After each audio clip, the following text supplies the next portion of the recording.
ചെമ്മരത്തൂരിൽ വയോധികരെ പീഡിപ്പിക്കാൻ ശ്രമിച്ച യുവാവിനെയും തോടന്നൂര് ക്ലിനിക്കിൽ ജീവനക്കാരിയോട് പീഡിപ്പിക്കാൻ ശ്രമിച്ച ഡോക്ടറെയും അറസ്റ്റ് ചെയ്യാത്തതിൽ പ്രതിഷേധം കടുപ്പിച്ച മഹിളാ അസോസിയേഷൻ വടകര ഏരിയ കമ്മിറ്റി നേതൃത്വത്തിൽ വടകര പോലീസ് സ്റ്റേഷനിലേക്ക് മാർച്ച് നടത്തി. പുതിയ ബസ് സ്റ്റാൻഡ് പരിസരത്ത് നിന്നും ആരംഭിച്ച മാർച്ച് പോലീസ് സ്റ്റേഷൻ പരിസരത്ത് പോലീസ് ബാരിക്കേഡ് വെച്ച് തടഞ്ഞു. ശേഷം ഇവിടെ വിളിച്ച മുദ്രാവാക്യം വിളിച്ച പ്രവർത്തകർ പ്രതിഷേധിക്കുന്ന കാഴ്ചയാണ്. എത്രയും പെട്ടെന്ന് ഈ രണ്ട് പ്രതികളെയും അറസ്റ്റ് ചെയ്തില്ലെങ്കിൽ പ്രതിഷേധത്തിന്റെ രീതി മാറുമെന്ന് ഇവർ ഓർമ്മിപ്പിച്ചു. പ്രതിഷേധത്തിന്റെ ദൃശ്യങ്ങൾ കാണാം.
അയാൾ ഒറ്റപ്പെട്ടു പോയതല്ല, അയാൾ ഒറ്റപ്പെടുത്തിയതാണ്. ഒരുപാട് ഇവിടുത്തെ SP ഓഫീസിലെയും ഇവിടുത്തെ പോലീസ് സ്റ്റേഷനിലെയും ഇവിടെ പല ഓഫീസുകളിലും ഇവിടെ നടക്കുന്ന അനധികൃതങ്ങളും അരുതായ്മകൾക്കുമെതിരായി ആ മനുഷ്യൻ പോരടിച്ചിട്ടുണ്ട്. അത് പോരടിക്കുന്നത് കൊണ്ടാണ് ഇതിലെ സമുദായ പാർട്ടി 10 കൊല്ലം നമുക്കൊന്നും കിട്ടിയില്ല, ഇനി നമുക്കുള്ളതാണ് എന്ന് പറഞ്ഞ പാർട്ടിക്കാരൊക്കെ അയാളെ വേണ്ടാതാക്കിയത്. ഇപ്പൊ തന്നെ അയാളെ ബോഡിയും കൊണ്ട് അവിടെ സമരരിക്കാൻ വേണ്ടി പോകണം തീരുമാനിച്ചപ്പോ ആ പറഞ്ഞ ആളെ തട്ടിയിട്ട് ഈഗാർ കൊണ്ടുപോയിട്ട് സംസ്കരിക്കുക ചെയ്തത്. കേസെടുക്കേണ്ട അവരൊക്കെ പേരില്, കാരണം കൊന്നതാണ് ഇബ്രയാജി.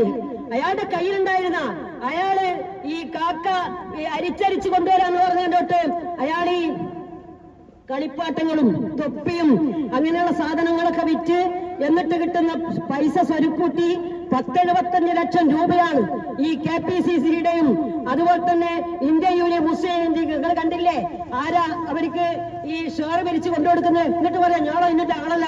അങ്ങനെ വിട്ടാന്ന് ശരിയാവില്ല. നിങ്ങളെ ചിലപ്പോ പോലീസ് വെറുതെ വിട്ടേക്കാം, പക്ഷേ ഈ സമൂഹത്തിലെ മനുഷ്യർ നിങ്ങളെ ആരെയും വെറുതെ വിടുന്ന പ്രശ്നമില്ല. ഇവരിപ്പോ ഓരോന്നോരോന്ന് വരിക, 21 ലക്ഷം കൊടുത്ത 31 ലക്ഷം കൊടുത്ത ഒക്കെ വാങ്ങി വെച്ചിട്ട് ഇവര് പറഞ്ഞു ഒരു സർക്കാർ ഒന്ന് മാറിക്കോട്ടെ, ഞാൻ വേഗം ശരിയാക്കി തരും. സർക്കാർ മാറിയല്ലോ, ഇപ്പൊ ശരിയായി കൊടുക്കുമല്ലോ അല്ലെ? എങ്ങനെ സർക്കാർ മാറിയാ ശരിയായി കൊടുക്കുക? എങ്ങനെ സർക്കാർ മാറിയാ ശരിയായി കൊടുക്കുക? ഏതെങ്കിലും ഒരു സർക്കാരിന് ഇങ്ങനെ ആരെന്തെങ്കിലും പൈസ മുഴുവൻ കൊടുക്കാനുള്ള സംവിധാനമല്ല, കൈക്കൂലി വാങ്ങിയിട്ട്. നിങ്ങൾ നോക്ക്, ഓരോ വിവരങ്ങൾ പുറത്തു വരുമ്പോ നമ്മളാകെ ബേജാറായി പോവാ. കാരണം കോടികളാണ് സമൂഹത്തിൽ നിന്ന് ഈ കൊള്ളപ്പലിശ ഉണ്ടാക്കുന്ന ആളുകൾ ഇവർക്ക് കൊടുത്തത് കോടികളാണ്. ഈ കോടികൾ പലയിടത്തുനിന്നും കിട്ടാൻ വേണ്ടി എന്തൊക്കെ ചെയ്യുമെന്ന് വരും കാലങ്ങളിൽ നാം കാണാനിരിക്കുന്നേ ഉള്ളൂ. നമ്മളത് കാണാനിരിക്കുന്നേ ഉള്ളൂ. ഒരു കാര്യം നിങ്ങൾ പോലീസോട് അടിവരയിട്ട് പറയാം, പ്രിയപ്പെട്ട പോലീസെ, ഞങ്ങൾക്കറിയാം നിങ്ങളിൽ നല്ല മനുഷ്യരുണ്ട്. നിങ്ങളില് ഈ പറയുന്ന കോൺഗ്രസുകാരും ലീഗുകാരും എല്ലാ തമ്മാടിത്തത്തിൽ ചൂട്ടുപിടിക്കുന്ന ആളുകളുണ്ട്. നല്ലവരോട് നന്നായി പെരുമാറാനും മോശം ആളുകളോട് മോശമായി പെരുമാറാനും ഞങ്ങൾക്കറിയാം. പക്ഷെ ഒരു കാര്യം നിങ്ങൾ അടിവരയിട്ടോ, തമ്മാടിത്തത്തിന് അംഗീകാരം കൊടുത്താൽ കൃത്യാരൂപത്തിൽ പോലീസ് കേസെടുത്തില്ലെങ്കിൽ ഞങ്ങളിവിടെ നിശബ്ദരായി അങ്ങനെ വോട്ട് പറയാതെ ചെയ്താലേ ജയിച്ചു പോയാലെന്ന് വിചാരിച്ചു നിങ്ങൾ വിചാരിക്കണ്ട. ഞങ്ങൾ ഈ നാട്ടിലെ സ്ത്രീകൾക്ക് വേണ്ടി പൊരുതാനിറങ്ങിയ അവർക്ക് വേണ്ടി പ്രവർത്തിച്ചുകൊണ്ടിരിക്കുന്ന ഒരു പ്രസ്ഥാനമാണിത്. അല്ലാതെ വെറുതെ ഒരു കൊടിയും പിടിച്ചിട്ട് എന്തെങ്കിലും മെമ്പർഷിപ്പും ചേർത്ത് പോകുന്ന പ്രസ്ഥാനമല്ല. ഇത് ഞങ്ങളുടെ പ്രവർത്തനത്തിന്റെ ഭാഗമാണ് എന്ന് അടിവരയിടുകയാണ്. 68 വയസ്സും 58 വയസ്സും 48 വയസ്സൊക്കെയുള്ള ആളുകളെ പീഡിപ്പിച്ചവനെ വെറുതെ വിട്ടാൽ അതിന്റെ അനുഭവം എന്താണെന്ന് അറിയാം. അതോടൊപ്പം തന്നെ അത്തരം കമ്മാടിയെ അറസ്റ്റ് ചെയ്യാൻ പേടിയാണെന്ന് പറ. ചെല്ലുന്ന ആളോട് പറ, ഞങ്ങൾക്ക് ഭയമാണ് അല്ലെ പറ. ഇന്നയാള് പറഞ്ഞിട്ടാ ഓരോ കൈകാര്യം ചെയ്യാലോ. ഞങ്ങൾക്ക് ഈ പറയുന്ന ആളുകളാ നിയമം നടപ്പിലാക്കാൻ അനുവദിക്കാത്ത ആളുകളെ കൈകാര്യം ചെയ്യാലോ. അതുകൊണ്ട് പോലീസ് പറയണം എന്താണെന്ന്. ഈ ഡോക്ടറ് സ്വന്തം ക്ലിനിക്കിലെ ജീവനക്കാരിയെ പീഡിപ്പിക്കാം, മുണ്ടാണ്ടിക്ക പോലീസ്. എന്താ പോലീസിന്റെ പണി? പിന്നെ തൊപ്പിയും ഇതൊക്കെ വെച്ചിട്ട് നിൽക്കുന്നത്. പോലീസിന്റെ പണി എടുത്തില്ലെങ്കിൽ അപ്പണി വേറെ ആളെടുക്കും. മനസ്സിലായിക്കോളും. നിങ്ങൾ ഇരിക്കേണ്ട ഇടത്തില് നിങ്ങൾ ഇരിക്കണം. നിങ്ങൾ ഇരുന്നിട്ടില്ലെങ്കിൽ അതിനാവശ്യമായ രൂപത്തിലുള്ള നിലപാടും പ്രക്ഷോഭങ്ങളുമായി ഞങ്ങൾ പോകും. ഇബ്രാഹിം ഹാജി എന്ന് പറയുന്ന മനുഷ്യൻ, ആ മനുഷ്യൻ ഒറ്റക്കല്ല. നമ്മൾ പണ്ട് നവാബ് രാജേന്ദ്രൻ പടവഴി നമ്മൾ കേട്ടില്ലേ? അയാളെ കൊന്നാണെങ്കിലും എന്തിനാ കൊന്നെന്ന് അറിയാലോ? എന്തിനാ കൊന്നെന്ന് അറിയാലോ? അതുപോലെ ഈ മനുഷ്യനെ ഇവരങ്ങനെ ബോധപൂർവം തന്നെ ചെയ്താലോ എന്നുള്ളതും വളരെ സംശയപൂർവ്വം നമ്മൾ നോക്കേണ്ടതായിട്ടുണ്ട്. 10-75 ലക്ഷമല്ലേ ഇവർക്കിപ്പോ ലോട്ടറി അടിച്ച്? അങ്ങനെ ലോട്ടറി അടിക്കൊന്നുമില്ല. അവര് ആ കുടുംബത്തിന് അവരുടേതായിട്ടുള്ള ആ സ്വത്ത് ആരാണോ അതിന്റെ അവകാശികൾ അവർ കിട്ടുന്ന അവസ്ഥ വേണം. ഇല്ലെങ്കിൽ സർക്കാരിലേക്ക് പോയാലൊന്നുമില്ല. അത് ഇത്തരം തെമ്മാടികളുടെ കയ്യിൽ ഇവർക്ക് ഇതെല്ലാം ഒന്ന് മേയുന്നത് കണ്ടിട്ട് മറ്റത് കെട്ടുപൊട്ടിക്കുമെന്ന് പറയുന്നോട്ട് ഇങ്ങനെയുള്ള എല്ലാ തെമ്മാടികൾക്കും എല്ലാ സംരക്ഷണവും ഒരുക്കുന്ന ഒരു സർക്കാരാണ് എന്നുള്ളതുകൊണ്ട് എന്ത് തെമ്മാടിത്തവും ഈ നാട്ടിൽ നടത്താൻ ഞങ്ങൾ അനുവദിക്കില്ല.